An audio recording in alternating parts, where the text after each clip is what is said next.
आंदोलक आपल्या मागणीवरती अजूनही ठाम आहेत आणि व्हॉइस ऑफ देवेंद्र ही वक्तृत्व स्पर्धा होती ती रद्द करावी अशा पद्धतीचं म्हणणं होतं। मात्र हे आंदोलनानंतर आता परिपत्रक मागे घेण्यात आलेलं आहे।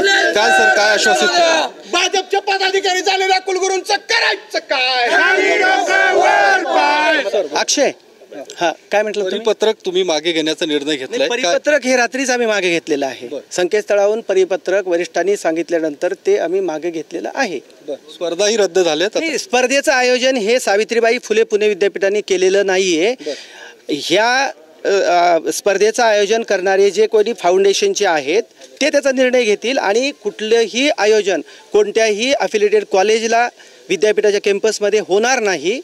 आपण फक्त ज्यांची इच्छा आहे त्यांनी या स्पर्धेत सहभागी व्हावं अशा पद्धतीचं आपण पत्र काढलेलं आहे। ठीक आहे, आता आंदोलन थांबवणार आहात कारण की परिपत्रक मागे घेण्यात आलेलं आहे। आता काय नेमकी भूमिका काय? मागे घेतलेलं आहे म्हणजे त्यांनी फक्त वेबसाईटवरून हटवलेलं आहे। त्यांनी प्रत्येक कॉलेजेसला हे परिपत्रक पाठवलेलं आहे की ज्यामध्ये या स्पर्धेमध्ये तुम्ही सहभागी होण्यासाठी विद्यार्थ्यांना प्रोत्साहित करा किंवा बळजबरी करा त्या भाषेत। तर यांनी आता पुन्हा परिपत्रक काढलं पाहिजे की अशा प्रकारचं जे परिपत्रक काढलं होतं ते आम्ही मागे घेत आहोत आणि आमची भूमिका आम्ही बदलत आहोत। हे परिपत्रक त्यांनी काढावं, त्याशिवाय आम्ही माघार घेणार नाही।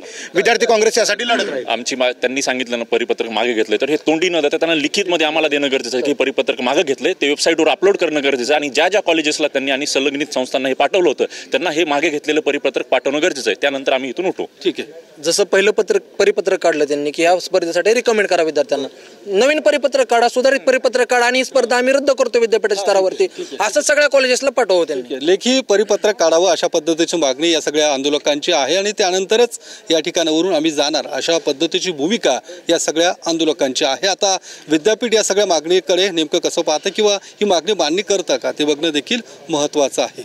कॅमेरामन विशाल रायपुरेसह योगेश बोरसे, TV9 मराठी, पुणे।